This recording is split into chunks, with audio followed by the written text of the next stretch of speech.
My cousin Tyler booked our family reunion at the most exclusive resort in Colorado, then seated me at the staff table because I was just the hired help anyway. My relatives spent the weekend bragging about their successful careers while treating me like I was there to serve them drinks. But when Tyler couldn't pay the $50,000 bill and started arguing with management, I stood up and said 5 words that changed everything. Actually, I own this place. My cousin Tyler booked our family reunion at the most exclusive resort in Colorado, then seated me at the staff table because I was just the hired help anyway.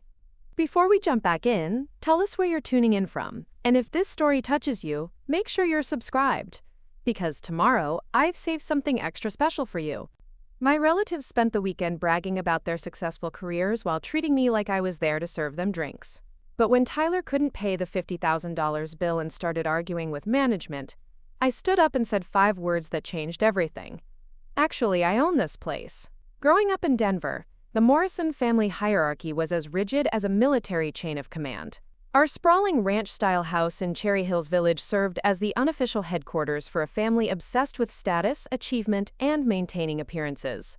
The living room walls displayed a carefully curated gallery of success: Tyler's MBA from Wharton, his younger brother Derek's medical degree from Johns Hopkins, and cousin Amanda's partnership announcement from her prestigious accounting firm. My own accomplishments were relegated to the basement rec room, if they were acknowledged at all. A small certificate from my high school ROTC program hung behind the old pool table, half hidden by a stack of Derek's medical journals that nobody ever moved. My military service photos were stored in a box labeled miscellaneous in the storage closet, while Tyler's college graduation photos occupied prime real estate on the mantle. The family narrative was crystal clear. Tyler was the golden child destined for corporate leadership. Derek was the brilliant doctor who would save lives. Amanda was the financial genius who would manage the family's investments. And I was the one who went into the military because she couldn't figure out college. That's how Uncle Robert always introduced me at family gatherings, with the same tone he'd used to describe a relative's unfortunate gambling problem. Every Morrison family gathering reinforced this social order. Tyler held court at the head of the table, regaling everyone with stories about his latest corporate merger or his promotion to vice president of strategic development at Morrison Industries, the family business that had been passed down through 3 generations. Derek would discuss his surgical procedures and medical breakthroughs, with the reverent attention typically reserved for religious ceremonies. Amanda would update everyone on her clients' financial portfolios and her firm's expansion into international markets. Meanwhile, I would sit at the far end of the table, listening politely while they discussed my career with the bemused tolerance usually shown to someone's quirky hobby. "Sophia's still in the Army," Aunt Patricia would tell newcomers to family events, her voice carrying that particular mix of confusion and mild embarrassment. "We're not really sure what she does, but she seems to enjoy traveling." The physical layout of family events told the story perfectly. Tyler's achievements were displayed prominently throughout the house.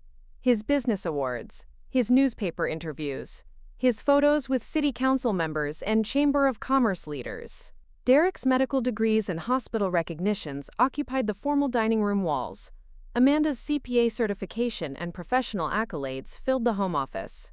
My military commendations, deployment photos, and service records remained in that basement box, occasionally mentioned when someone needed an example of alternative career paths, but never celebrated or understood.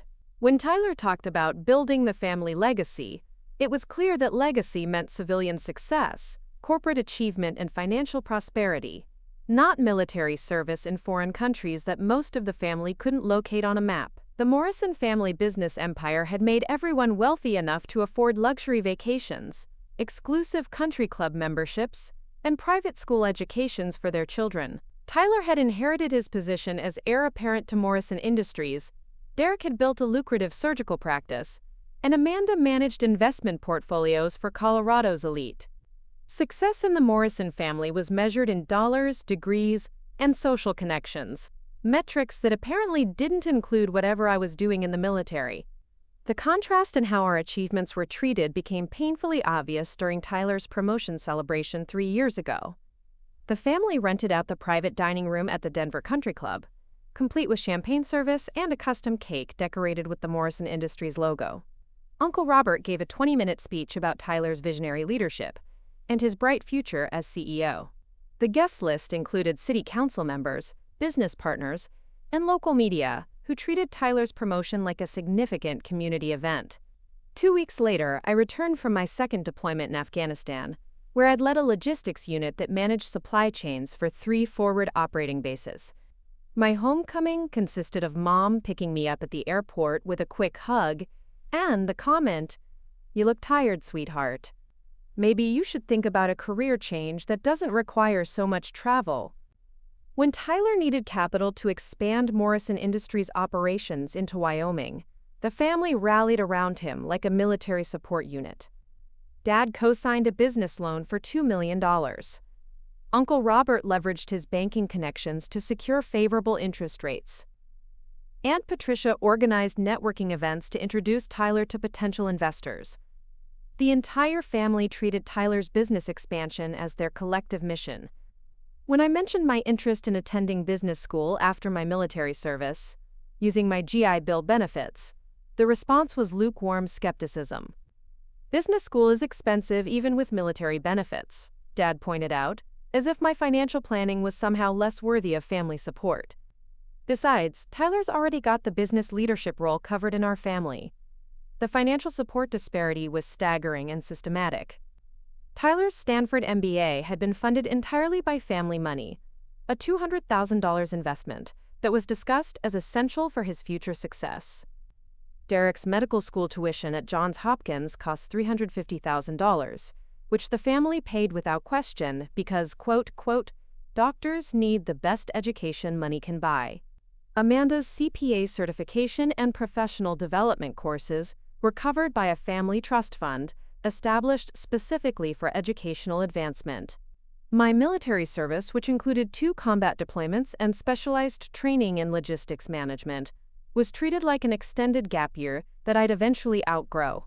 When I earned my bachelor's degree through the Army's continuing education program, the achievement was acknowledged with a congratulatory text message. When Tyler received his MBA, the family threw a graduation party that made the society pages of the Denver Post. Career networking followed the same pattern of favoritism. Tyler's business connections were cultivated through family relationships, country club memberships, and strategic introductions at exclusive social events. Uncle Robert personally introduced him to bank presidents, city developers, and Chamber of Commerce leaders who could advance his career. Derek's medical practice benefited from referrals through the family's social network and Aunt Patricia's connections with hospital board members.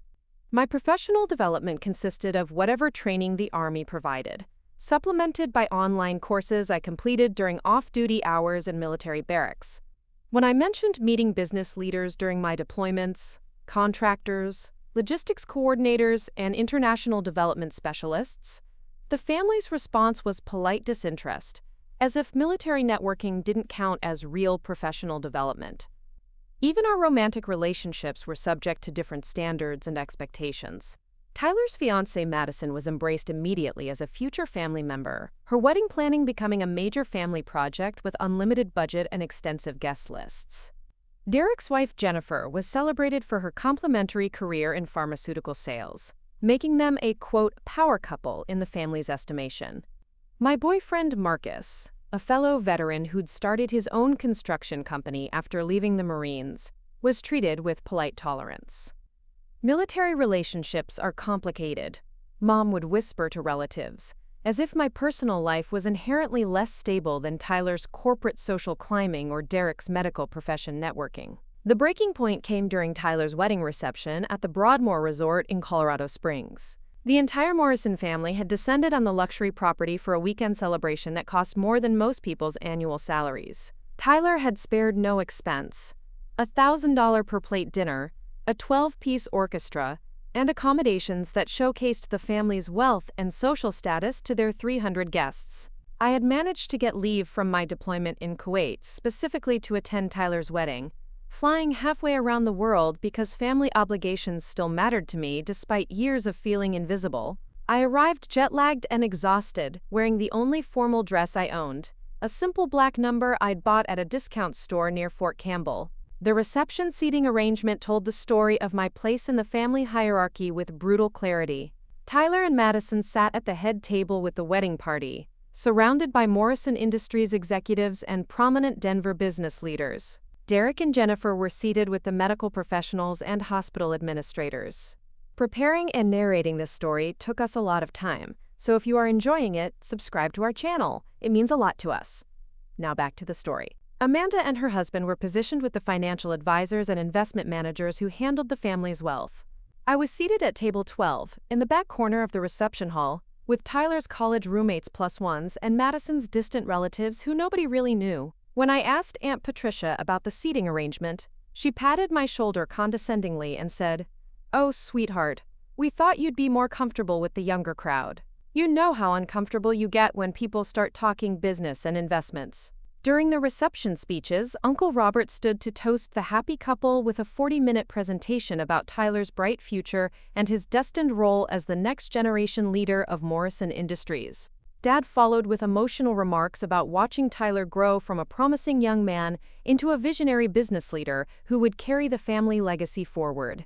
Guest after guest praised Tyler's achievements, his Harvard MBA, his strategic thinking, and his natural leadership abilities. When the microphone was passed around for family toasts, it somehow never made it to my table. My deployment stories, my military leadership experience, my logistics management of million-dollar operations, none of that was considered worth sharing at a celebration of Morrison family success. But the moment that changed everything happened during the after-party in Tyler's luxury suite. I was sitting quietly in the corner, nursing a drink and counting the hours until I could return to my base, when I overheard a conversation that shattered my last illusion about family loyalty. "Poor Sophia," Madison was saying to a group of wedding guests, her voice carrying the practiced sympathy of someone discussing a family tragedy. "She's been in the military for years now, and she still hasn't figured out what she wants to do with her life. Tyler tried to get her an entry-level position at Morrison Industries, but she's just not corporate material." Tyler nodded sagely, playing the role of concerned older cousin. "Military service is admirable, but it doesn't really prepare you for the business world. Sophia's good at following orders, but she doesn't have the entrepreneurial spirit or strategic thinking that real success requires." That night, alone in my modest hotel room while the rest of the family stayed in luxury suites, I made a decision that would change everything. I wasn't going to spend another day trying to earn respect from people who would never understand what I was capable of building. I opened my laptop and began researching something I'd been quietly considering for months. Using my military savings, my deployment bonuses, and my business management skills to invest in the hospitality industry. While Tyler was inheriting his success and Derek was building his practice through family connections, I would create something entirely my own. While Tyler was networking at Denver Country Club events and Derek was building his surgical practice through family connections, I was quietly constructing a hospitality empire that operated in a completely different league. My deployment savings, combined with military investment opportunities and veteran business loans, had given me capital that my family never knew existed. The work began during my final deployment in Kuwait, where I spent every off-duty hour studying hospitality management, property investment, and resort operations. The base's limited internet connection became my window into an industry I'd fallen in love with during Tyler's wedding at the Broadmoor.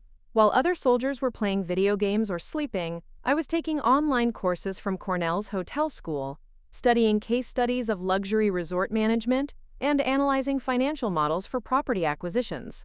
My first investment was a small mountain lodge in Aspen that was facing foreclosure, a property with incredible potential that needed someone willing to work 18-hour days to bring it back to life. I used my deployment savings as a down payment and spent my final leave before discharge renovating the property myself. Plumbing, electrical work, interior design, skills I'd learned in the Army were surprisingly applicable to hospitality management. The transformation was remarkable. Within 6 months, I had converted the struggling lodge into a boutique mountain retreat that attracted visitors seeking authentic Colorado experiences without the pretentious atmosphere of larger resorts. My military logistics training translated perfectly into resort operations, supply chain management, staff coordination, guest services efficiency. Everything I'd learned about managing complex operations under pressure became invaluable in the hospitality industry. But I didn't stop with one property. Using the profits from the lodge as collateral, I began acquiring additional properties throughout Colorado: a historic inn in Telluride, a ski resort in Steamboat Springs, a luxury ranch property in Vail. Each acquisition was carefully researched, strategically financed, and personally managed with the same attention to detail I'd applied to military operations. The work was relentless.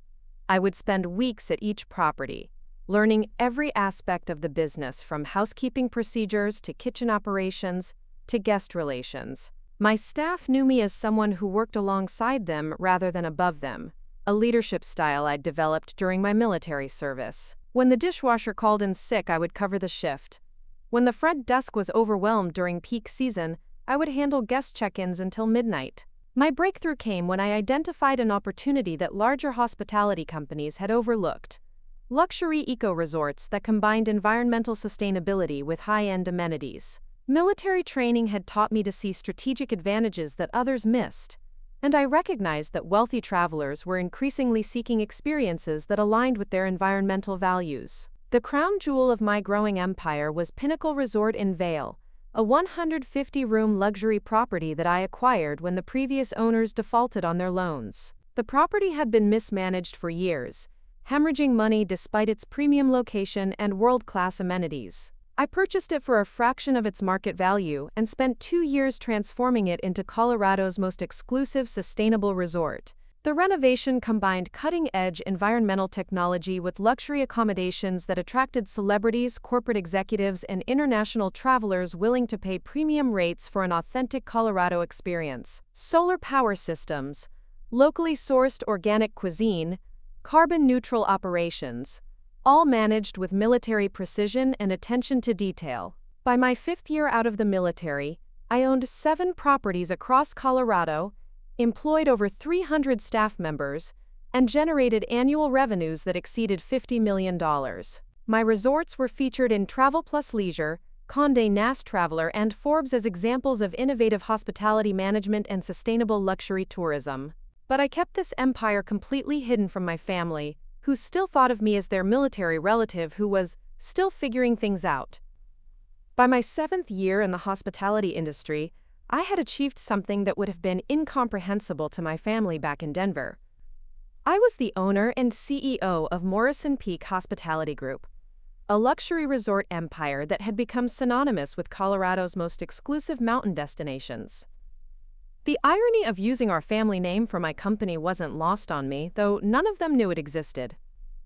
My flagship property, Pinnacle Resort and Spa in Vail, had become the most sought-after destination in the Rocky Mountains.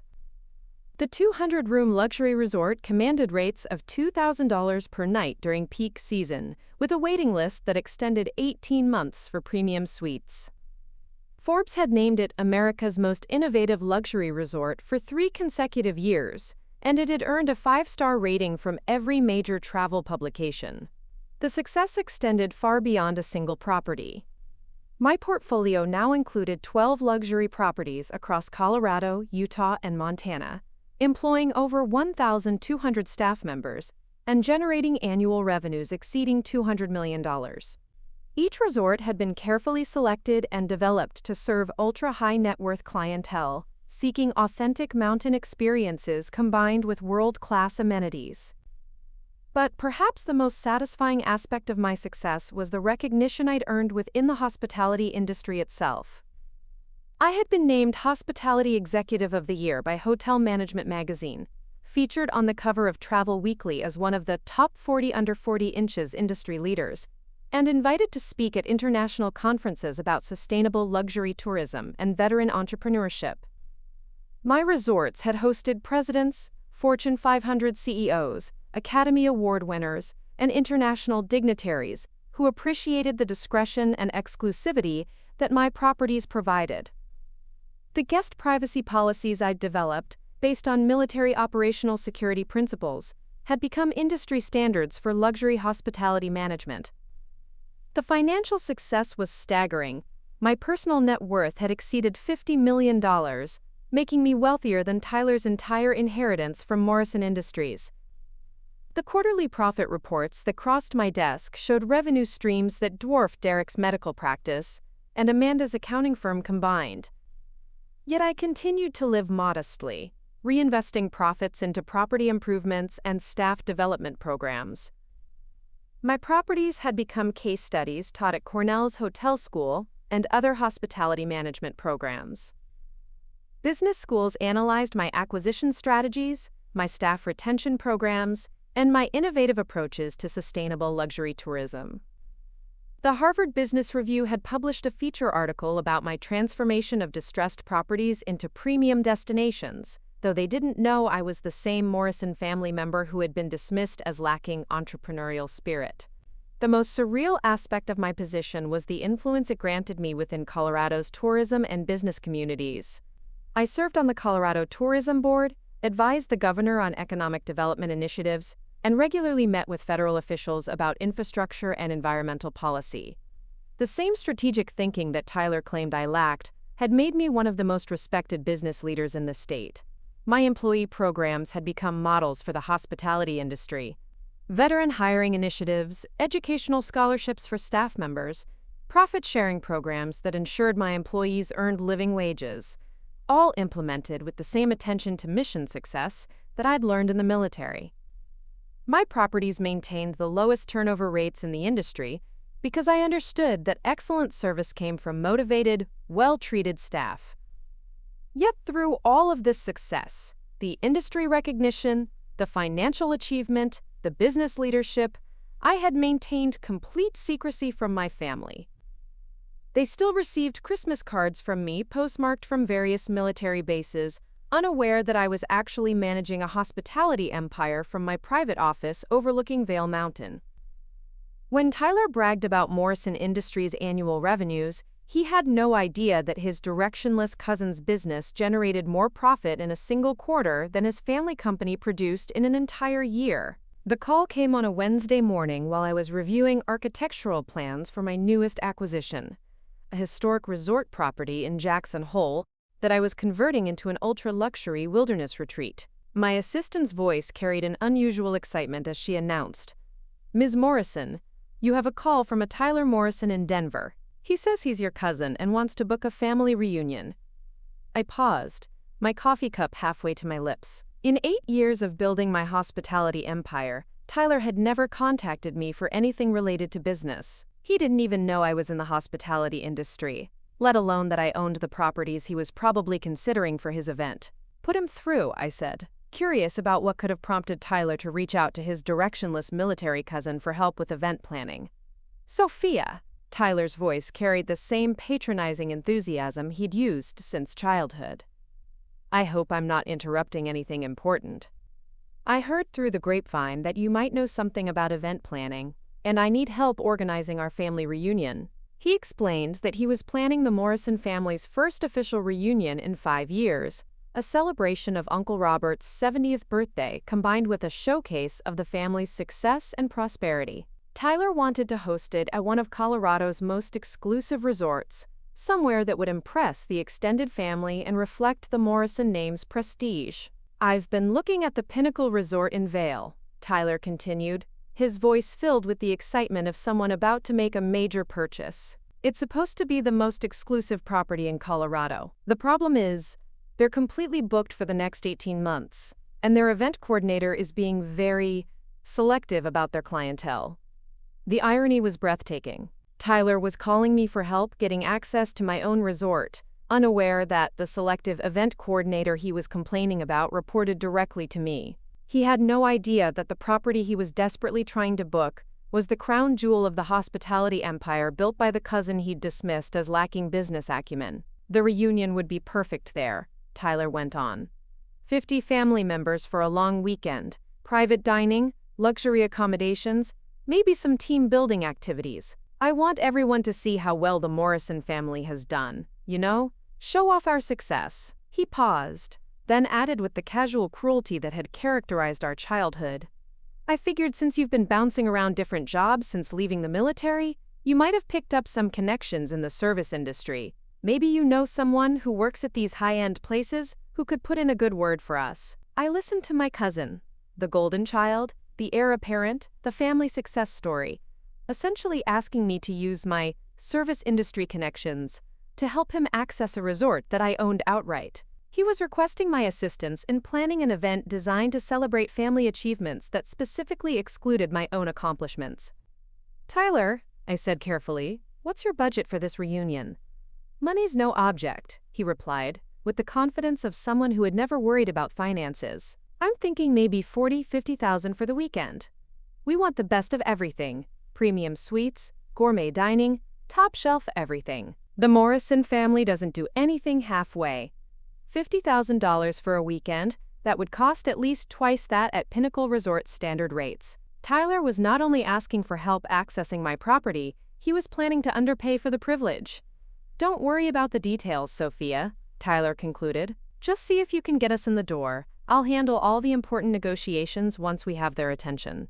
3 weeks later, I stood in the grand lobby of Pinnacle Resort, watching 50 Morrison family members arrive for their reunion weekend, completely unaware that their directionless military cousin owned every marble tile beneath their expensive shoes. I had approved Tyler's booking personally, offering him a significant family discount that brought his costs down to exactly $50,000, though he had no idea why the resort had suddenly become so accommodating. I wore simple black slacks and a white button-down shirt, dressed deliberately to blend in with my staff rather than stand out as the property owner. Tyler had specifically requested that I help with logistics coordination during the reunion, assuming my military background made me suitable for handling details while he focused on the important business of impressing relatives. The reunion officially began Friday evening with a welcome reception in our Crystal Ballroom, where Tyler had arranged for a photographer to document the Morrison family's success and prosperity. Uncle Robert held court near the floor-to-ceiling windows overlooking Vail Mountain, regaling guests with stories about the family business empire and each cousin's impressive achievements. Tyler introduced himself to other resort guests as Tyler Morrison, CEO of Morrison Industries, making sure everyone within earshot understood his importance. Derek networked with fellow doctors among the resort's clientele, discussing his surgical innovations and hospital leadership roles. Amanda distributed business cards to potential clients, positioning herself as Colorado's premier wealth management advisor. I circulated quietly through the crowd, refilling champagne glasses and ensuring the catering service met Pinnacle Resort's exacting standards. None of my relatives questioned my presence among the staff. It simply confirmed their assumptions about my place in the family hierarchy. The seating arrangement for Saturday's formal dinner told the familiar story. Tyler sat at the head table with Uncle Robert and the most successful family members, positioned to lead toasts and command attention throughout the evening. Derek and Amanda flanked him with their spouses, forming the inner circle of Morrison family achievement. I was seated at a small table near the kitchen doors with Tyler's college roommate's wife and Amanda's teenage daughter, essentially the children's table for family members who didn't warrant inclusion in the main celebration.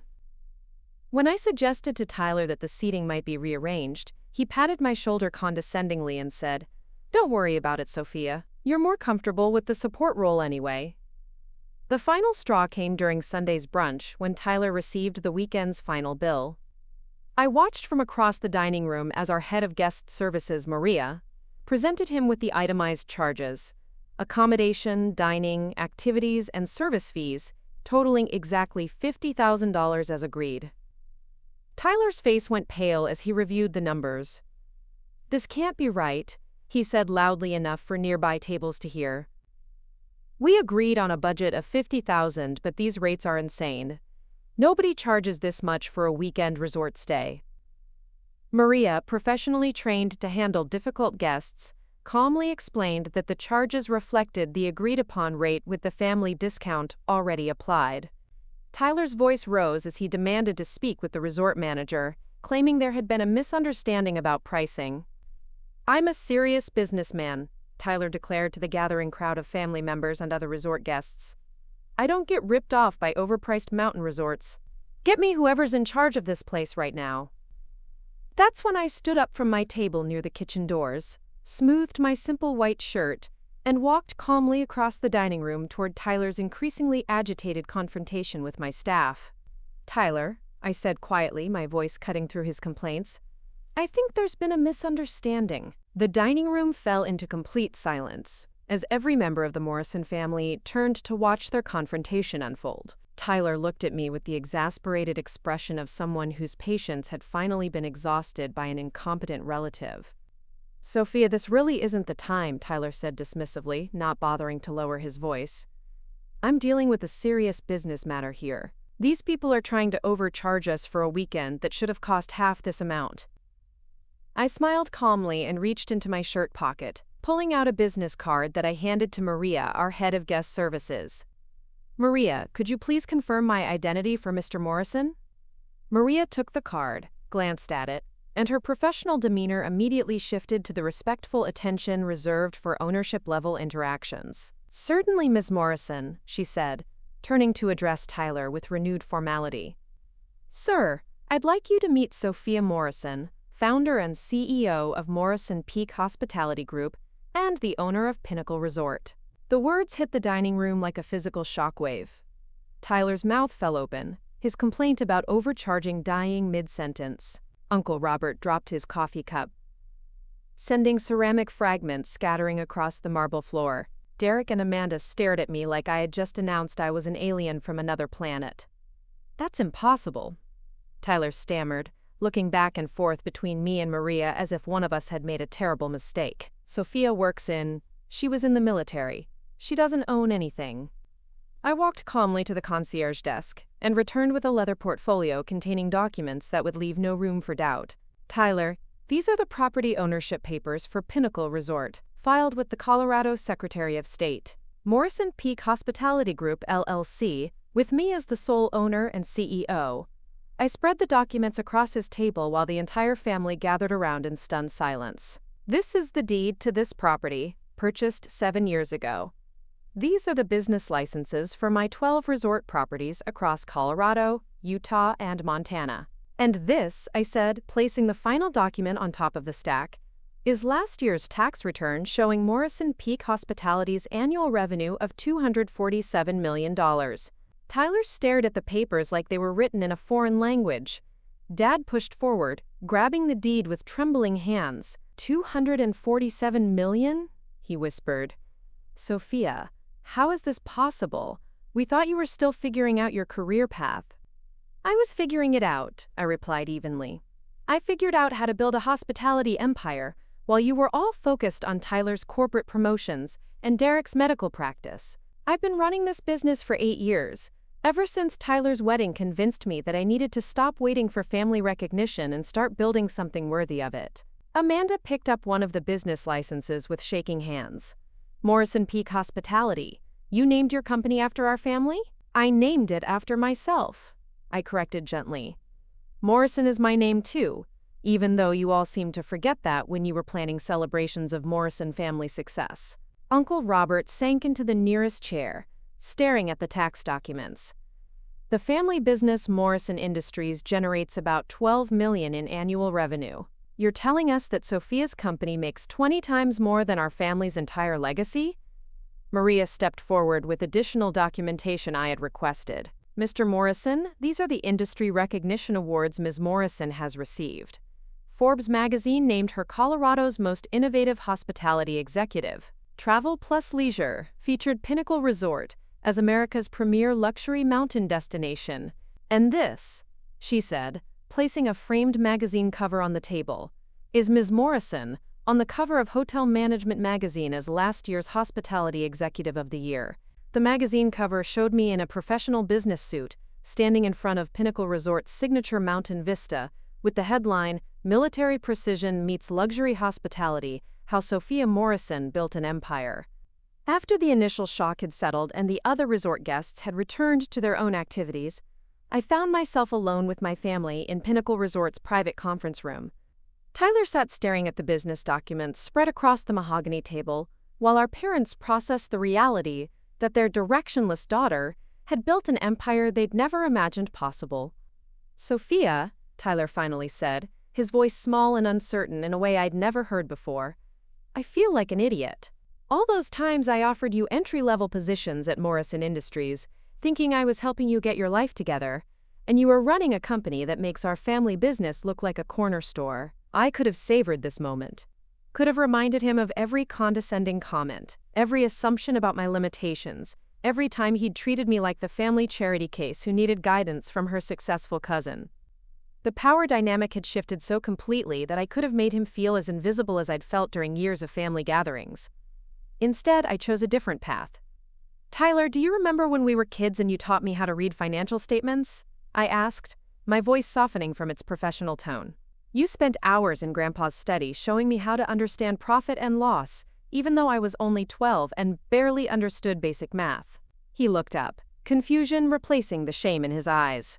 "That's who you really are," I continued. "Not the corporate heir who dismissed his cousin's potential, but the patient teacher who believed a 12-year-old could learn complex business concepts. That person is still there, Tyler, and that's the cousin I want to work with moving forward." I walked around the table and sat beside him instead of across from him. "Morrison Industries is struggling, isn't it? I've seen the quarterly reports filed with the state. Revenue declining, market share shrinking, competition from larger corporations squeezing you out." Tyler nodded slowly, his corporate confidence crumbling. "We're barely staying afloat. The family's been too proud to admit it, but we'll probably have to sell within 2 years if things don't turn around." "What if they didn't have to?" I asked, pulling out my tablet and opening a business proposal I'd been quietly developing. "Morrison Peak Hospitality needs corporate retreat facilities and executive conference capabilities. Morrison Industries has manufacturing and logistics expertise that my resorts could use for expansion into new markets." Tyler stared at the preliminary partnership agreement I'd drafted. "You'd want to work with us? After everything? After how we treated you?" "I'd want to work with the family business that taught me to love strategic thinking," I replied. "But more importantly, I'd want to work with the cousin who has genuine leadership skills that he's never had the chance to fully develop outside of family expectations." Dad leaned forward, his voice filled with wonder and regret. "Sophia, we missed everything. Your success, your achievements, your entire career. How do we even begin to make up for not seeing who you really were?" "You start by seeing who I am now," I said gently, "and by understanding that success isn't a competition between family members. There's room for all of us to build something meaningful together." I stood and walked to the window overlooking Vail Mountain, where guests were enjoying activities at the resort I'd built from nothing. "Tyler, you called this reunion to showcase Morrison family success. Well, here's what Morrison success actually looks like when we stop limiting each other and start supporting each other's potential." I turned back to face my family. "The question now is whether you want to be part of building something bigger than any of us could accomplish alone, or whether you want to keep playing the same old games about who deserves recognition." For the first time in our lives, the Morrison Family Conference wasn't about hierarchy or competition, it was about collaboration. 2 years later, I stood on the deck of our newest property, Morrison Mountain Lodge in Jackson Hole, watching Tyler address a gathering of hospitality industry executives and venture capital investors. He wore a confident smile that I hadn't seen since we were children, but this confidence was different. It wasn't the inherited authority of family business succession, it was the earned confidence of someone who had discovered his actual capabilities when freed from limiting expectations. The partnership between Morrison Peak Hospitality and Morrison Industries had transformed both companies in ways none of us had anticipated. Tyler's manufacturing expertise had revolutionized our resort operations, creating sustainable infrastructure systems that reduced operational costs by 30%, while improving guest experiences across all 12 properties. Our hospitality success had revitalized Morrison Industries' corporate retreat and executive services divisions, generating new revenue streams that had saved the family business from bankruptcy and positioned it for unprecedented growth. But the real transformation had been personal rather than professional. Tyler had discovered that his true talent wasn't inheriting success. It was creating operational efficiency and building systems that allowed others to excel. He'd found his calling in sustainable business development, using his strategic thinking to solve complex problems rather than simply managing existing family assets. "The key to successful partnerships," Tyler was telling the assembled executives, "is recognizing that every team member brings unique strengths that aren't always obvious from the outside."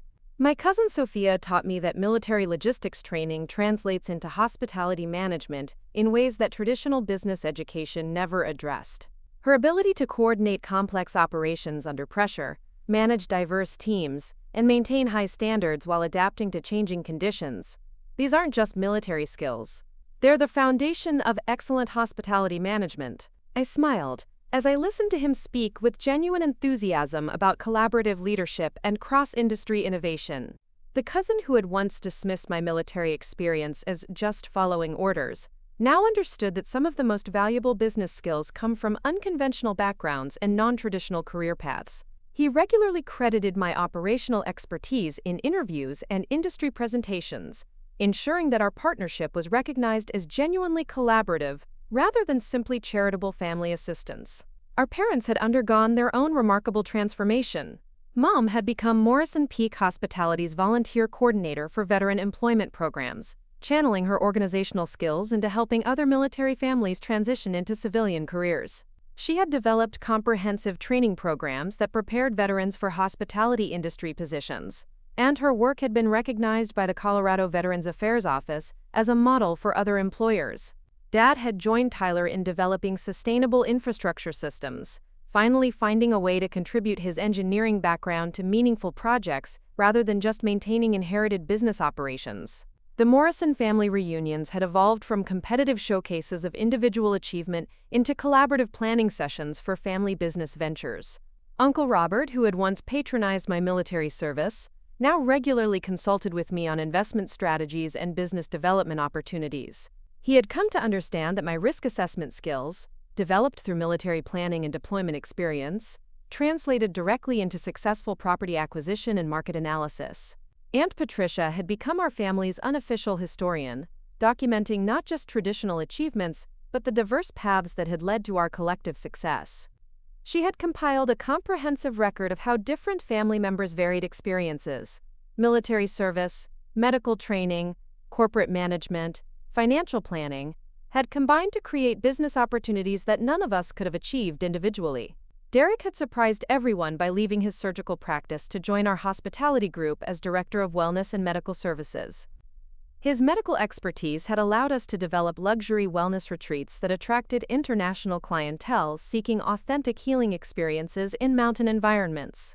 Amanda had transitioned from general accounting to specialized hospitality financial management, using her expertise to structure the complex partnerships that allowed our rapid expansion into new markets across the western United States. The most meaningful change, however, was in how our extended family now understood success itself. The Morrison name was no longer associated with a single industry or traditional career path. Instead, it represented collaborative innovation, cross-industry expertise, and the recognition that different backgrounds could strengthen rather than threaten family unity. We had become living proof that family success could be enhanced rather than diminished when every member's contributions were valued and utilized. During our most recent family gathering, something unprecedented happened. Instead of competing for attention or recognition, the entire Morrison family found themselves working together on a presentation for the Colorado Governor's Economic Development Council about veteran entrepreneurship and sustainable tourism. We were combining Tyler's operational expertise, Derek's medical knowledge, Amanda's financial acumen, and my hospitality leadership to develop programs that could serve as models for other communities struggling with veteran employment and economic development. The conversation around our dinner table had evolved from individual achievements to collective impact. Dad talked about sustainable infrastructure projects we were implementing across multiple properties that were reducing environmental impact while improving guest experiences. Mom discussed veteran employment success stories that had emerged from our hiring programs, including former service members who had advanced from entry-level positions to management roles within 2 years. Uncle Robert shared investment opportunities that could benefit both family businesses and community development initiatives, demonstrating how private enterprise could contribute to public good. But the most important lesson wasn't about family dynamics or business success. It was about the danger of allowing others to define your potential based on their limited understanding of your capabilities. For years, I had internalized my family's narrow vision of what military experience could accomplish in civilian careers. I had almost accepted their narrative that I was the practical family member who would eventually find something suitable rather than something extraordinary. The truth I want every woman watching this to understand is that your value isn't determined by other people's ability to envision your success. Your potential isn't limited by their capacity to understand your chosen path. Sometimes the people who love us most are the least equipped to recognize our capabilities, especially when we're developing skills and pursuing goals that exist outside their frame of reference or personal experience. I spent years building my empire in silence, not because I was ashamed of my achievements, but because I learned that some recognition has to be earned through results rather than explanations. That's not a burden, it's freedom. When you stop waiting for others to validate your vision, you free yourself to build something extraordinary without the weight of their limitations or skepticism. To every woman who has been told she's still figuring things out, who has been relegated to supporting roles while others are celebrated as natural leaders, who has been dismissed as lacking entrepreneurial spirit while working harder than anyone around her, your moment will come. But don't wait for permission to claim it. Don't wait for recognition to start building it. Don't wait for understanding to start achieving it. Build your expertise in the quiet moments. Develop your skills when no one is watching. Create your opportunities when everyone assumes you're just getting by.